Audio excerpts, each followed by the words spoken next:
Bonjour et bienvenue sur les clés de la réno. Vous vous lancez dans la rénovation ? Alors vous êtes au bon endroit. Les clés de la réno, c'est le podcast qui vous accompagne tout au long de votre projet pour aménager et décorer la maison ou l'appartement qui vous correspond. Je suis Alison, aujourd'hui architecte d'intérieur et décoratrice. Je vous propose ici mes conseils et mes astuces pour transformer votre projet en un intérieur beau, chaleureux et fonctionnel dont vous serez fiers. Je suis passée par là. Je sais ce que c'est que de devoir gérer une rénovation en plus de son quotidien. C'est pas toujours une partie de plaisir, mais ça en vaut tellement la peine au bout du compte. Seul ou avec un invité, laissez-moi vous aider à simplifier les étapes, vous apporter les clés dont vous avez besoin pour que votre projet se passe au mieux. Imaginez, vous saurez enfin par où commencer et comment faire les bons choix. Retrouvez-moi aussi sur Instagram, c'est tout simplement les clés de la réno podcast pour encore plus de partage et de retour d'expérience. Allez, on y va ?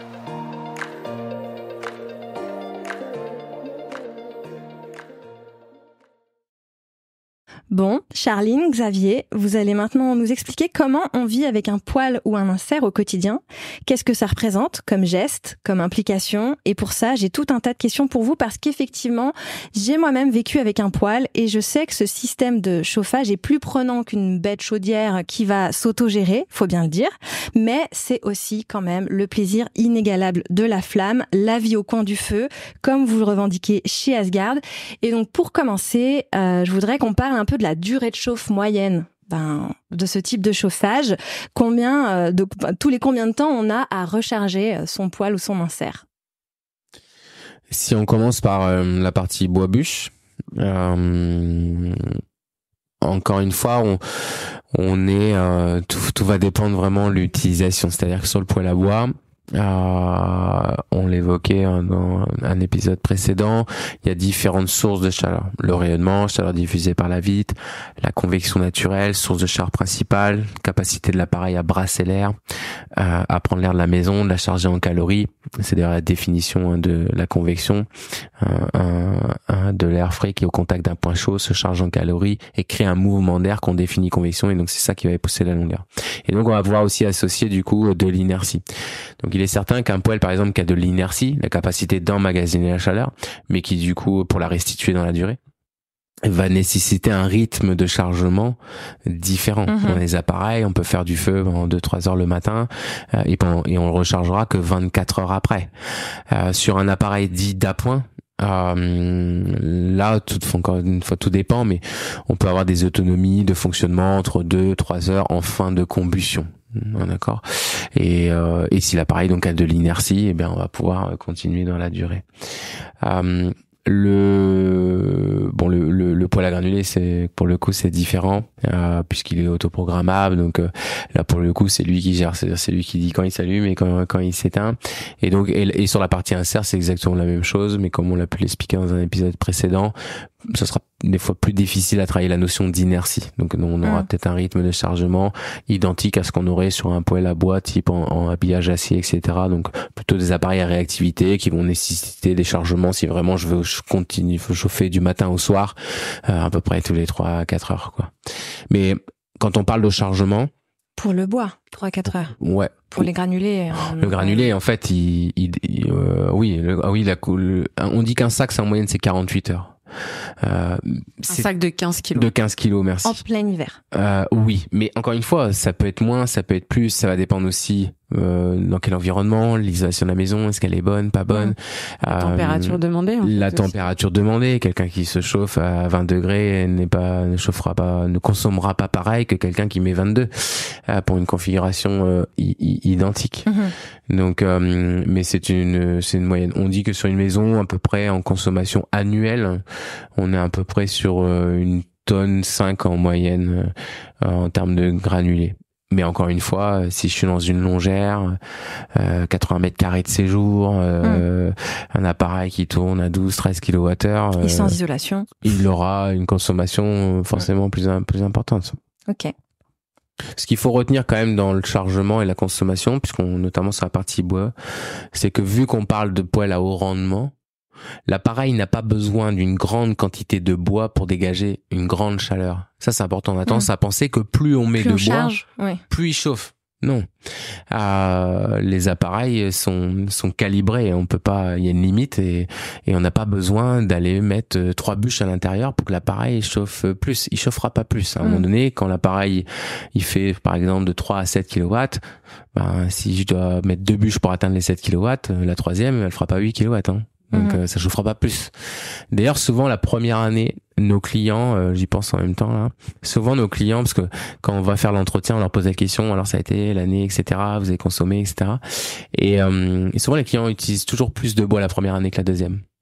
Parce qu'il y a une année d'apprentissage, de test, et ils se cherchent un peu, ils comprennent et ils ont la maîtrise après de l'appareil. Donc ils consomment toujours moins la première que la deuxième. Et le granulé, on l'a évoqué, c'est la deuxième que la première. Ils consomment moins la deuxième que la première. Merci beaucoup. Et que les suivantes. Et que du coup, que les suivantes. Encore mieux. Exactement. D'accord. Et est-ce qu'il y a une astuce éventuellement pour éloigner les remplissages du poêle à granulés dans la façon de l'utiliser? Il n'y a pas, c'est vraiment à partir du moment où l'appareil est correctement installé, à savoir bien dimensionné, bon conduit de fumée, etc. La seule chose derrière qui va varier, c'est la manière dont on va le programmer et ce qu'on souhaite de son poêle. Donc en fait, c'est son comportement qui va déterminer si il va nécessiter un remplissage plus ou moins rapide. Oui. Si on demande une température plus élevée ou pas, exactement. et si on demande à ce qu'il soit allumé tout le temps ou pas. Enfin, d'accord. Et après, dans les gammes de poêles à granulés, voilà, on a des tailles de réservoirs qui sont différentes, qui peuvent être de 15 jusqu'à plus de 30 kilos, voire plus. Et forcément, plus le réservoir est conséquent, plus son autonomie va être importante. D'accord. Oui, donc si c'est un critère important pour nous, peut-être aussi aller sur les poêles qui ont les plus gros réservoirs. Oui. Mais les appareils prennent plus de place aussi. Ouais. Donc voilà, c'est à... Pas énormément plus, mais oui. Dans le choix d'un granulé, c'est encore une fois, on parlera sûrement d'entretien, mais c'est chacun voit les choses différemment. Les personnes qui veulent pas de bois parce qu'ils veulent absolument pas d'entretien ou quoi que ce soit, qui veulent pas faire du bois ou voilà. Sur le granulé, bah voilà, quelqu'un qui dit bah non moi charger à peu près tous les 48 heures, même 2-3 jours. Moi, ça me convient pas.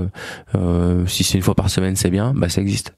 Donc, auquel cas, on va s'adapter. Bah, voilà ce qui existe et que des chargements plus conséquentes, etc. Il y a aussi des systèmes pour le granulé, puisque tu as bien connu ça. Le granulé, ça se nettoie à peu près une fois tous les 24 heures, 48 heures. C'est pas grand chose à faire. Comme on dit, mais il faut le faire. On sort plus de temps à sortir le petit aspirateur à cendre que le nettoyer, mais il faut le faire.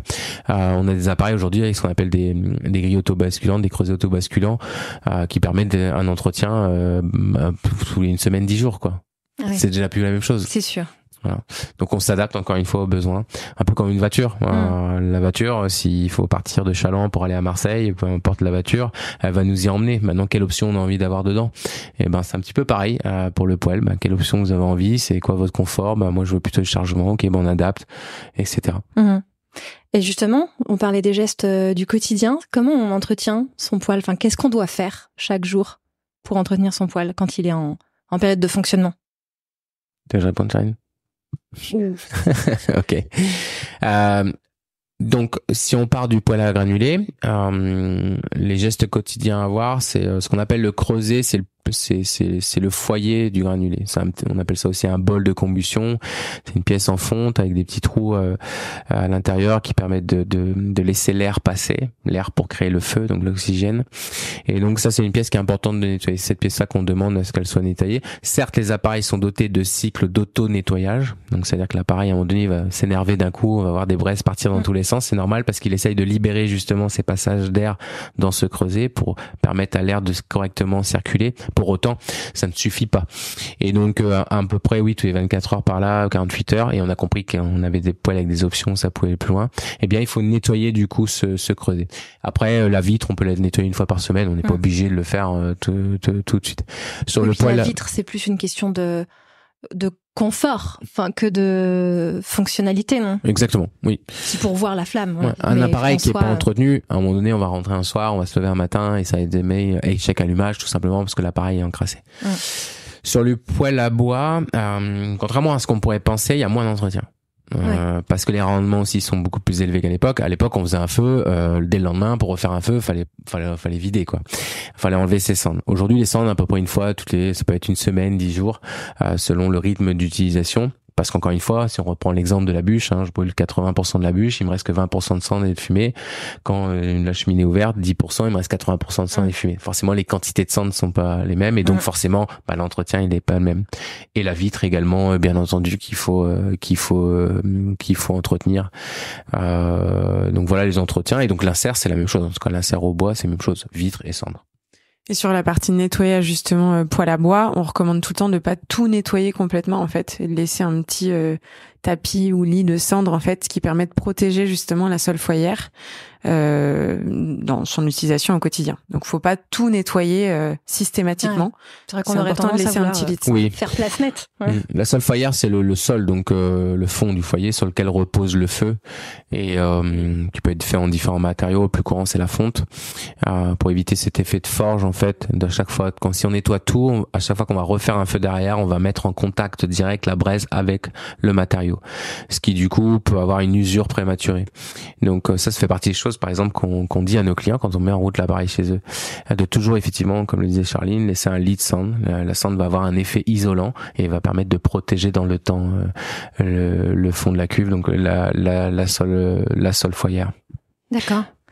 Et tu parlais tout à l'heure d'un aspirateur à cendre. Oui, ça c'est pratique parce qu'il faut pas utiliser son aspirateur de maison. Si vous le faites une fois, vous le ferez pas deux, quoi. C'est effectivement l'idéal. Oui, c'est très pratique aujourd'hui.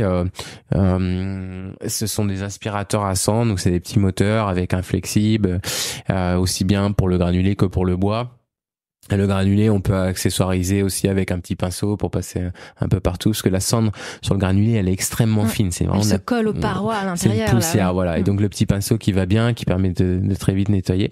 Et donc l'aspirateur à cendre dans les accessoires, c'est très très pratique, parce que en plus on peut encombrant, c'est facile à stocker, facile à aller chercher, d'arriver à côté de son poêle, passer un coup d'aspirateur à cendre. Donc ça, c'est un accessoire qu'on conseille. D'accord. Et qu'on vend bien sûr aussi. On les fait même maintenant en filaire, mais aussi maintenant en batterie. Ok. Et donc là, on a parlé plutôt de l'entretien au quotidien. Est-ce qu'il y a un nettoyage complet à faire soi-même selon une périodicité, sans parler de l'entretien annuel, pour le coup, mais un vrai décrassage? Ouais, on recommande une fois par an, en fait, en fin de saison de chauffe, avant le printemps-été, de faire un nettoyage complet de la vitre, de l'intégralité du foyer, où là, cette fois, vous videz tout, même le petit tapis de cendre qui sert plus à rien. Et pour protéger, justement, pour éviter que l'humidité ne s'installe, justement, pendant la période pendant laquelle vous n'allez pas l'utiliser, une fois que tout le nettoyage est fait, que le poêle à granulés est débranché, on recommande aussi, que ce soit pour le bois comme pour le granulé, de mettre un petit bol de riz, en fait, dans le foyer, qui va du coup absorber, en fait, l'humidité et éviter qu'elle ne s'installe.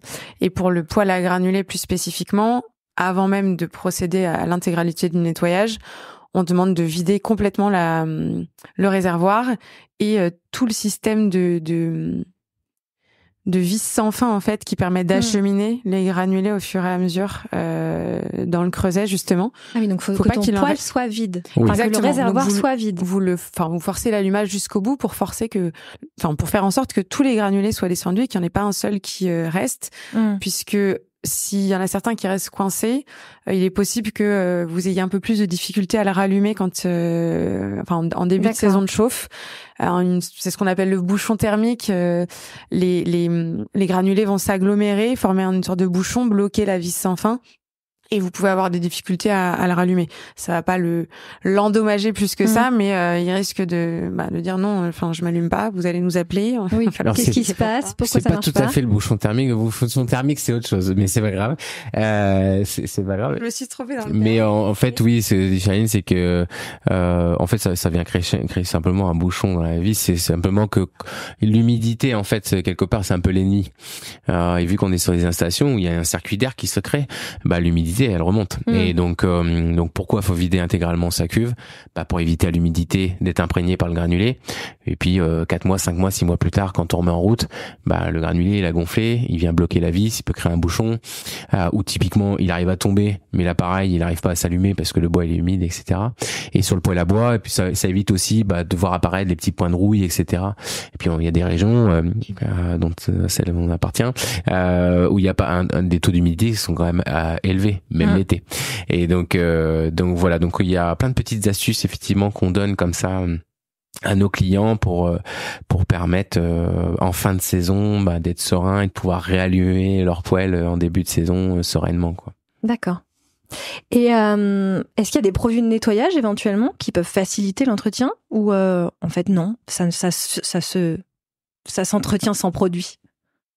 On évite les produits abrasifs pour le nettoyage de la vitre, ou les produits d'entretien classiques pour les vitres, parce que justement, ça vient abîmer les joints. Nous, on recommande plutôt tout ce qui est remède de grand-mère, le papier journal trempé dans de l'eau, le sopalin trempé dans les cendres. Le sopalin trempé dans les cendres, oui, je connais pas. Oui, la cendre permet de nettoyer. Il y a des savons qui sont faits à base de cendre, donc en fait, un sopalin trempé dans l'eau, puis un peu de cendre, ça vous permet de bien décrasser quand même votre vitre. Exactement. Ouais, faut pas avoir peur. Au début, c'est un peu surprenant, mais faut pas avoir peur effectivement. Donc le sopalin, l'humidifier, de tapoter un peu dans la cendre, et avec la cendre on frotte la vitre, ça marche vraiment très très très bien. Ça, effectivement, la boule de papier journal aussi qui fonctionne bien au niveau de l'entretien. Les produits, oui, comme disait Charline, c'est très abrasif, ça ronge les joints de porte, etc. En revanche, je fais éviter, par exemple, sur la vitre, éviter l'eau en quantité, toute seule, parce que le calcaire, ça peut venir blanchir les vitres à usage, etc. Et après, ça peut même devenir compliqué à enlever. Donc ça, on a vu ce genre de choses. Et puis pour l'entretien extérieur, ce qu'on n'a pas parlé, passer nos chiffons microfibre légèrement humidifiés, chiffons microfibre sur les habillages extérieurs, les conduits, etc. Pour enlever la poussière, ce genre de choses, quoi. Et on évite vinaigre blanc, bicarbonate de soude et autres. Ouais, vinaigre blanc sur les vitres, ça, si. En fait, c'est tout ce qui est produit plus écologique finalement, et qui va aussi avec l'univers du poêle, ou en tout cas ce qu'on cherche aussi à revendiquer, une vie un peu plus saine. Exactement, plus propre. Ouais. Donc dans le vinaigre blanc, ça fonctionne bien aussi. Ça fonctionne. Ouais. Ok. Et encore une fois, les engrassements sont pas, on n'a pas besoin d'aller frotter, donc ça s'enlève très bien. Et alors maintenant, si on parle de l'entretien plus important, l'entretien obligatoire, et c'est, je pense notamment aussi, vous allez peut-être nous le dire, il est obligatoire dans le cadre de son assurance habitation quand on a un poêle ou un insert à la maison. Donc, on doit faire une maintenance annuelle. Comment ça se passe ? Alors, nous, on propose donc ce qu'on appelle un contrat entretien, donc contrat entretien poêle à bois, contrat entretien granulé. Un ramonage en moyenne, quand une entreprise de ramonage, un ramonage, c'est à peu près une demi-heure d'intervention. Nous, sur le poêle à bois, ça dure 1 heure à 1 heure et demie, et sur le poêle à granulé, ça dure entre 2 heures à 2 heures et demie. Entretenir un conduit de fumée, c'est pas complexe. Ramoner le conduit de fumée, ça prend, comme j'ai dit, pas beaucoup de temps. Nous, ce qui nous intéresse, c'est d'entretenir l'appareil. C'est de passer du temps sur le poêle à bois, sur le poêle à granulé, pour diverses raisons. Et la première, c'est qu'on sait qu'un appareil qui est bien entretenu chaque année, c'est un appareil qui posera pas de problème derrière. Donc l'entretien, il est fondamental, et on a beaucoup de points de contrôle. Surtout que la réglementation a changé en octobre l'année dernière. Dans la mesure où nous, on s'est toujours concentré sur le conduit de fumée et toujours concentré sur l'appareil, on était déjà au goût du jour. Donc tant mieux, parce qu'aujourd'hui, il y a une vraie obligation de venir entretenir le conduit, mais maintenant, les ramoneurs, etc. ont aussi l'obligation de contrôler les paramètres, les arrivées d'air, certains paramètres donc sur les appareils, etc., etc. Donc il y a beaucoup de points de contrôle en fait. Donc on remet un certificat d'entretien où est listé l'ensemble des points de contrôle des appareils. Donc les points de contrôle, il y a des points de contrôle similaires entre le poêle à bois et le poêle à granulé ou l'insert, et puis d'autres qui appartiennent à la technologie elle-même. Donc sur le poêle à granulé, contrôler, faire les tests à froid, contrôler le fonctionnement de l'appareil, les composants électroniques, composants de sécurité, etc., etc. Donc la réglementation a changé, elle est beaucoup plus poussée, et tant mieux. Et ça c'est important parce que un appareil qui est mal entretenu, les risques les plus graves, c'est l'incendie, quoi, en fait. Donc il est obligatoire effectivement d'entretenir son appareil une fois par an. D'accord. Et donc, c'est quelque chose que, comme tu l'as dit, vous proposez chez Asgard.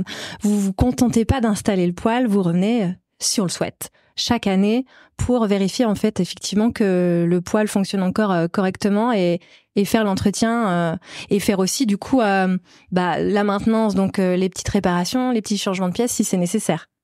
Oui, exactement. C'est exactement ça. On suit aussi la notion SAV, s'il y a une panne sur l'appareil, etc. Et par différents biais, soit de la gestion SAV à distance, les SAV qu'on peut résoudre à distance, et puis d'autres qui nécessitent des interventions techniciens. Tout ce qui est bien sûr le suivi dans les pièces détachées, bien entendu. S'il y a des pièces d'usure qu'il faut changer, au genre de choses. Bien sûr qu'on l'assume à 100%. Donc oui, voilà, on suit de A à Z, et comme tu l'as dit dans un épisode précédent, même au-delà du Z, puisque on continue d'accompagner. C'est en plus intéressant parce que ça nous permet vraiment de contrôler si jamais il y a eu, pardon, je t'ai coupé, du coup tu veux peut-être, et de contrôler en fait l'utilisation. C'est-à-dire que nous, mettre un œil derrière aussi, et c'est une obligation d'ailleurs qu'on a, c'est de s'assurer que c'est correctement utilisé, de pouvoir pallier peut-être dès la première année à des ajustements, parce que en fait le bois il est pas de bonne qualité, parce que le geste en fait de l'utilisation, il est à modifier pour avoir un encrassement moins prononcé, etc.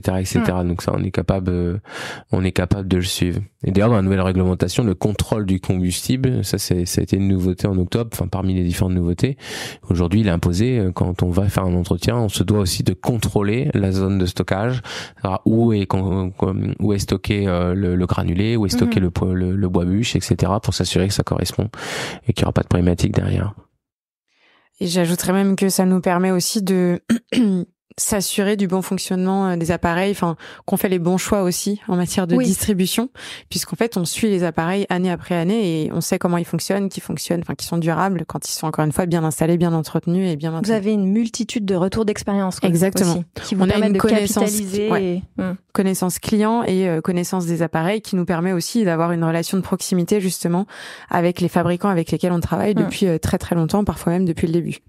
Donc, puis même nous, en tant que clients, utilisateurs de poêle Asgard, ça nous permet de continuer à avoir du conseil finalement et de bénéficier d'une expertise pour toujours mieux utiliser son poêle et faire en sorte... Alors oui, après on a aussi un service client qui est disponible si pendant l'année, enfin je veux dire, il faut pas attendre le dernier moment et l'entretien annuel pour poser les questions. On est disponible, il y a aussi beaucoup de contenus qui sont disponibles sur notre site internet, sur nos réseaux sociaux. On envoie régulièrement des emails à nos clients justement pour continuer aussi cette pédagogie et qui n'oublie pas les bons gestes tout au long de l'année. Et c'est des choses qu'on veut développer, on a quelques idées, typiquement je crois qu'ils sont en attente d'une tempête qui arrive là de côté de La Rochelle et tout ça, je crois. Typiquement c'est un effet météo qui peut avoir une conséquence sur mettre en alarme en fait un appareil à granulés, etc. Et du coup on va faire évoluer les choses pour peut-être prévenir beaucoup plus en amont, des gestes à prévoir. On a eu ces dernières années des grosses tempêtes avec des coupures électriques. Et on l'a fait on a communiqué bien sûr sur le ne pas brancher un poêle à granulés sur un groupe électrogène par exemple, ce genre de choses, parce qu'on a eu des gens qui l'ont fait, et donc ça nous a permis d'alimenter nos clients en amont et de dire attention, il y a eu aussi il y a un petit tremblement de terre, etc. Donc on avait communiqué aussi auprès de nos clients, savoir si toutefois ils apercevaient des choses qui étaient pas normales, les fissures, etc., de pas hésiter à nous consulter, enfin voilà, d'être vraiment dans cette notion d'accompagnement et rassurant aussi. Très bien. Et pour revenir à la maintenance, du coup, est-ce que il y a des signaux avant-coureurs qui pourraient nous dire qu'il est temps de vous appeler pour venir faire l'entretien annuel? Alors, c'est plus sur le poêle à granulés où les poêles à granulés nécessitent un entretien tous les 800 kilos. En moyenne. En moyenne. Mais vous avez en fait le petit écran tactile vous dit voilà, il est temps de faire l'entretien. D'accord. Ouais, donc en fait, il est même intelligent et c'est lui qui nous dit. Oui, mais il est programmé pour. Après, c'est un peu comme le voyant qui s'allume et qu'on doit faire son vidage au contrôle technique. Ça veut pas dire qu'on n'a plus le droit de rouler. Ça veut pas dire non plus que l'appareil n'a plus le droit d'être allumé. mais il va falloir effectivement le faire. Et donc pour le poêle à bois, après il y a des signes, mais logiquement ça doit pas arriver. C'est-à-dire que là ça fait vraiment longtemps qu'on l'a pas entretenu. Fumée, refoulement, ou ce genre de choses, quoi. Donc non, on n'a pas. Le cas où ça nous arrive, par exemple, c'est parce que on va avoir peut-être un client qu'on a installé il y a 4 ans, qui est pas passé par nous pour l'entretien et qui va nous appeler 4 ans plus tard parce qu'il a une problématique de refoulement, etc. Et du coup, parce que l'installation, elle est pas à date réglementaire, il a peut-être jamais procédé à un ramonage, etc., quoi. D'accord. Et pour finir, est-ce qu'on a une idée, enfin, est-ce que vous avez une idée de la durée de vie moyenne d'un poêle ou d'un insert? Est-ce que ça se comptabilise? Est-ce qu'au bout d'un moment, faut le changer? Ou finalement, ça peut durer comme ça pendant des années et des années? Moi, j'ai une réponse, mais vas-y. Je pense que ça peut durer, c'est même pas je pense, c'est que ça peut durer des années et des années. Encore une fois, ça dépend de beaucoup de choses. Qualité d'appareil, qualité d'installation, qualité d'utilisation ouais. Et qualité d'entretien. Ouais. Ça fait 17 ans qu'aujourd'hui qu'on existe. On n'est pas encore sur le marché sans un marché de renouvellement. On continue de le faire, on remplace des inserts. Aujourd'hui, on remplace pas des poêles. Si on le fait, c'est parce qu'effectivement, un client veut pousser en gamme, monter en gamme, etc. Ou tout bonnement, était sur un poêle à bois et son mode de vie change et il a envie de basculer sur un poêle à granulés. Mais non, aujourd'hui, c'est pas, on n'est pas dans un marché actuellement de renouvellement. Je pense que ça arrivera un jour, effectivement. Mais donc la durée de vie, les inserts qu'on démonte aujourd'hui pour remplacer par un poêle, ils fonctionnent encore. Hein. Ouais. Il y en a, ils ont plus de 20 ans. Hein. C'est plus une question de choix lié au mode de vie justement qui a changé, évolué. C'est ça. D'accord. Exactement. Très bien. Merci à tous les deux. On a maintenant fait le tour des bonnes pratiques donc pour vivre au quotidien avec un poêle ou un insert. Entre les gestes simples à adopter au quotidien, l'entretien régulier, les quelques contraintes à anticiper quand même. Vivre avec un poêle n'a plus de secret pour nous. On est bien préparé pour profiter pleinement de son poêle tout en optimisant donc son efficacité et sa durée de vie, on l'espère.